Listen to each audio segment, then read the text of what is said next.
Welcome to the Green Fix, and before we introduce our guest tonight, here is a big why.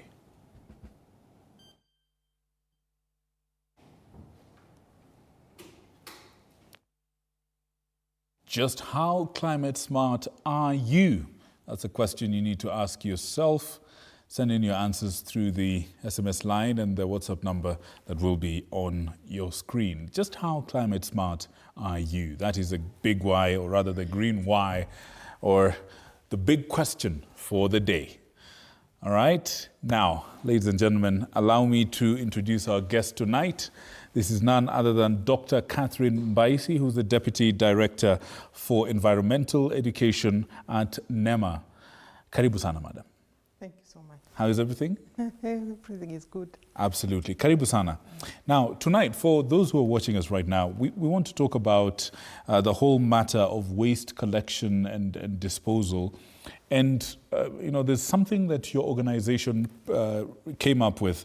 Thank you so much for joining us. And this actually gives us an opportunity to understand this a little better. Please help us understand what was the reasoning or the rationale behind, the launching the National Color-Coded Bins Scheme, which was, I think, on World Environment Day last year. What problems was NEMA trying to solve? Thank you very much for having me here. Karibu. To have this conversation. As you have rightly put, our organization, which is the National Environment Management Authority, launched the National Color Coding Scheme for Waste Management. As you know, NEMA is an organization that is charged with the responsibility of supervising and coordinating all matters related to the environment. All right. And as such, we are charged with that responsibility of looking at different environmental challenges in the country and coming up with the solutions and working together with the other partners. So in this regard, we'll just focus on waste management. Yes. Being a Kenyan, you know that waste has been a challenge. Yes, indeed. I think we have tried many strategies to be able to manage waste. And right from the Environmental Management and Coordination Act, there were the framework law that one establishes NEMA among other agencies that help in managing the environment. We have a number of regulations that have been put forward to manage waste. And the first one was made in 2006. That is the waste management regulations.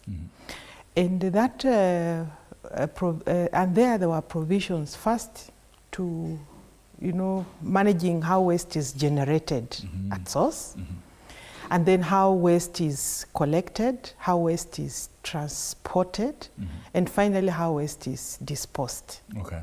And then we were trying to manage the way, our culture, I can call it our culture. Right. Just littering. Yes. Using, you eat a banana, you throw away the peel the next place. Right. You take a packet of milk, you throw it in the next place, throw it through the window. So there, we tried to, the regulation was trying to manage how that waste is managed, how it's generated, how it should be managed at source. Okay. And since then, I think we still found challenges. We still found that we still had waste in the environment, waste in the rivers. So people did not take upon themselves that consciousness to manage waste properly. So this was in an attempt to create a way for people to do that? Yes, okay, to see how to ensure that people can see, because the color codes are 3. Yes, please take us through the color codes. The color codes are 3.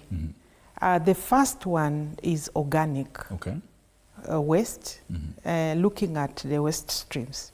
Just back to those regulations of 2003, we were looking at, say at source, the waste should be fairly separated. First from the hazardous and non-hazardous. Okay, okay. So the hazardous waste is, and then now we are looking at this non-hazardous waste. How do we further manage this non-hazardous waste? And that's how now we came up with 3 categories of waste. Okay. The first one being biodegradable. Okay. And when we talk about biodegradable waste, we are talking about waste that is mainly from organic. Like the banana peels I've talked about, the waste from the kitchen, the left food waste, the remnants, garden waste, which can rot or basically degrade. So that one was given the color green. Okay. So all green, all biodegradable waste should be put in the green bin. Okay, all right. And then now we had the recyclables, because we also trying to promote the recycling and promoting the circular economy. Okay. So we had this, it's called, we gave it the color blue. Right. The blue bin. So those recyclables, what are some of those examples? So when we are talking about recyclables, we are talking about items or waste that can be recycled.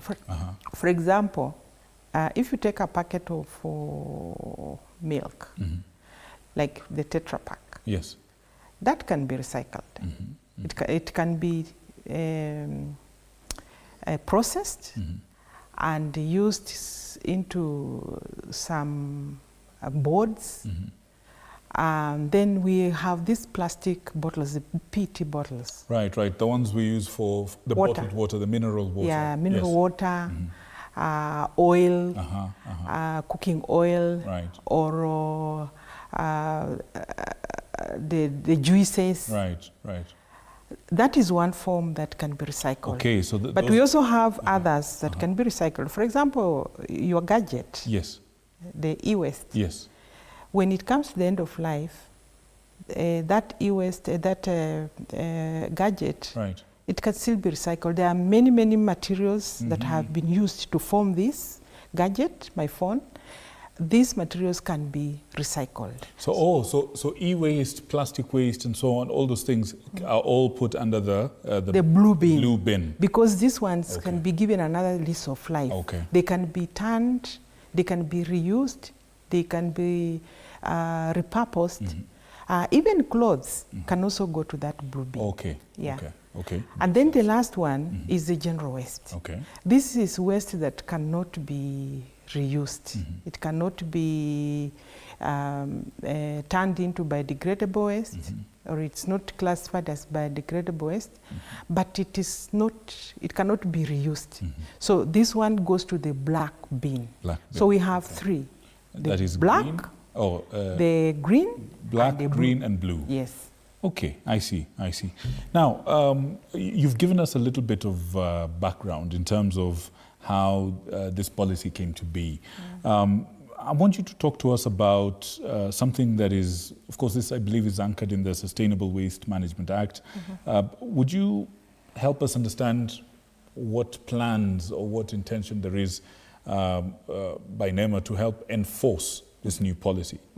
And are there penalties, that come along with this if people fail to actually do the right thing, put the right trash in the right bin? Are there any penalties? And further to that, how is NEMA interfacing or collaborating with county governments to make sure that this is well known and well understood all across the country? Thank you.